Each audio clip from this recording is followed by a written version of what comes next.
virtual receptions, video meetings, and mobility features to run their businesses from anywhere. More at ooma.com. From NPR News, this is All Things Considered. I'm Elsa Chang. And I'm Mary Louise Kelly. The U.S. and the U.K. are signing a new Atlantic Charter today, outlining common values, signaling a renewal of the special relationship between the two nations. President Biden is in the U.K. today, day 2 of a carefully choreographed trip to make the case that America is back, rejoining, recommitting to international alliances after 4 years of Trump and America First. After Britain, Biden heads to Brussels to meet with NATO leaders, EU leaders, what Biden calls like-minded democracies. Among them, France. Philippe Etienne is France's ambassador to Washington, and he's on the line now to discuss what France will be watching for on this, Biden's first overseas trip as president. Ambassador, welcome back to All Things Considered. Oh, thank you very much, Mary-Louise, for having me, and especially today, since yesterday we have opened France to American citizens. It's a good opportunity. You're referring to the pandemic restrictions being lifted, so Americans are now welcomed back to France. Yeah, and also the fact that vaccination in France, in Europe in general, is really very successful back in the US. Yes, I know that France, you're now at about 20% was the latest number I just saw. 20% of the population there fully vaccinated. I'm sure that I speak for many Americans in saying we will look forward to our next, to being able to get on a flight and going to visit. Let me turn you to travel of a more presidential nature and to the broader relationship. I opened by mentioning Biden is signing this charter today, the renewal of the special relationship with the United Kingdom. What about the relationship with France? In the nearly 5 months since Biden became President Biden, has there been a shift? Well, France is almost alive. The relationship is increasing. We have a very, very good and even thriving economic partnership, but also politically, indeed, things are moving on, and we have a lot of commonalities which will be exposed during the upcoming summits. Well, let me follow on the politics, and I'm asking because France has seen firsthand the U.S. threatening to pull out of NATO, pulling out of the Paris Climate Accord, pulling out of the Iran nuclear deal. Do you feel you now have a reliable partner in the U.S.? We can do very much, and we will do very much. For instance, one priority is the vaccination of the world against the virus. Working together on the pandemic. But I do wonder if you are hedging your bets in any way, because you must be looking ahead and seeing, okay, 4 years from now, you could have a new U.S. president who will rip up everything that President Biden is agreeing to right now. As you signal, the U.S. is back into the Paris Climate Agreement. It is an important example because now we can lay very solid foundations which will last, I am sure, whatever the result of elections will be in the coming years. You mentioned the G7 meetings, which are happening in Britain, and then, of course, the NATO meetings to follow in Brussels. And I want to ask about the alliance, because it is not only former President Trump who has raised questions about the alliance. Your president, President Macron, declared NATO brain dead not so long ago. How would you describe NATO today? Coming back to life? Well, first, I want to draw your attention to the fact that there is a third summit, which is a summit between the United States and the European Union, also in Brussels, like NATO. And the two have a link because the EU is a more and more reliable partner, and including in all fields related to security, which is not only defense, but also all fields linked to our sovereignty, to our security worldwide. And yes, my president said before the last NATO summit in London that we had to work very much to re-establish a political cohesion inside NATO allies. We had some... He said, I mean, if I just may put it, he put it considerably less diplomatically. He said, and I'll quote, "We're experiencing the brain death of NATO." Yes, right, but it was clear, and he said that at the time, he didn't mean that military interoperability between our military is, you mentioned the lack of political consultancy with the US administration, but also it was just after Turkey came into the northeastern part of Syria and went against the Kurds who were allies against the terrorist groups. So it is obviously it was a proof of a lack of consistency and a lack of a common vision between allies. So this is what prompts my question to you today, which is how would you describe the state of the alliance today, its relevance today? After this, we had a group of wise persons who worked, and we expect from this NATO summit working for a new strategic concept, NATO 2030, proposed by the Secretary General.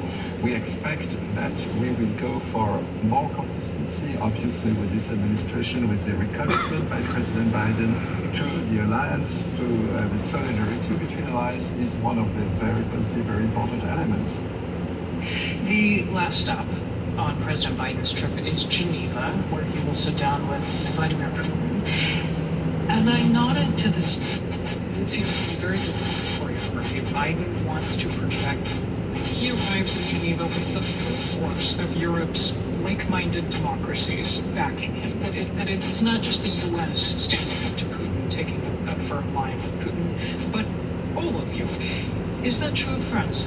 Like President Biden, like Secretary Blinken have said, we think we must be firm when Russia takes actions which are unacceptable, but on the other hand, we have to have a dialogue with Russia. So indeed, the fact that this summit will take place in Geneva is important, and the fact that it will take place after the consultations between the United States and its allies is also important because... Well, I'll just push you on the Russia question and put to you the same question that I have put to many American officials, which is there's always talk of taking a firm line, and yet Russia's behavior does not seem to change. Does any of it work? Because Putin is still running Russia, and Russia's continuing to conduct cyber attacks, to hack, to conduct violations of human rights, imprison opposition leaders, and so forth. You're right. We must be clear-eyed, but it is, to be firm means concretely to take actions and to react or to prevent, and we do that. We have reacted strongly. We have taken actions. So it is not only we say we are firm in words, but we also have to dialogue with the Iranian negotiation, for instance. There is a lot of other issues where we have to negotiate with Russia in particular and with others. So this combination is not only the only way for us, but it doesn't mean there is only one pillar. The two pillars, firmness and dialogue, are working. The case for diplomacy being made there by a diplomat. Philippe Etienne is France's ambassador to the U.S. Ambassador, thank you. Thank you so much. Thank you, Marie-Louise, for having me.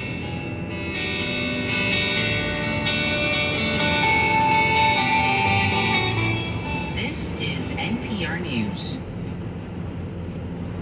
The Southern Baptist Convention meets next week in Tennessee, and a growing number of pastors are threatening to leave the group because of allegations of racism.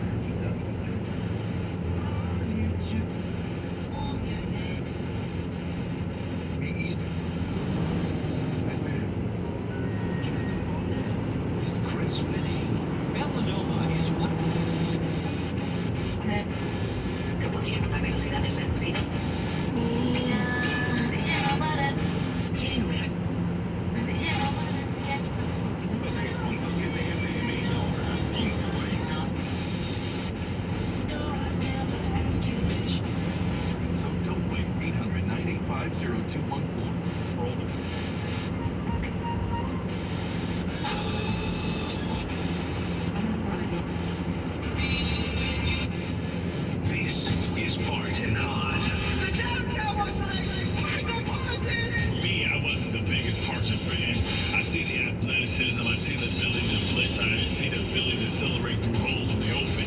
What I didn't see is his ability to step in front of a lineman, take him on, and then shed, which you're going to have to do. So you had to kind of cover yourself once the corner broke before. Hard and hot. Weekdays at 11 a.m. on 103.9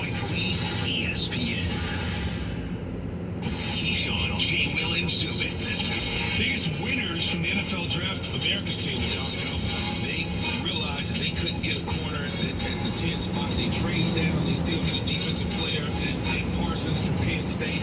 They pick up an extra pick. They wind up drafting and selecting a quarterback later on in the draft. They did exactly what they needed to do. They solidified the defensive side of the ball. Keyshawn J. Willing Subin. Weekday mornings at 5 on 103.3 ESPN Radio. He wore the star on his helmet. Once a cowboy, always a cowboy. Don't miss Keyshawn Johnson with KJC. Weekday mornings at 5 on 103.3 ESPN Radio.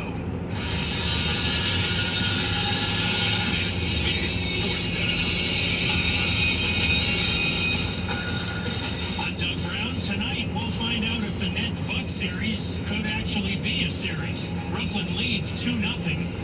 Get coverage of Game 3 at 7 Eastern on ESPN Radio and TV.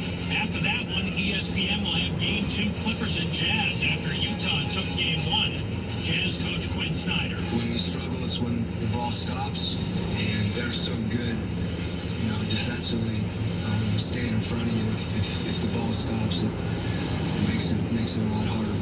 Quinn Snyder. Chiefs offensive lineman Kyle Long might need knee surgery after getting hurt this week. The team is hopeful he'll be ready for the start of the new season.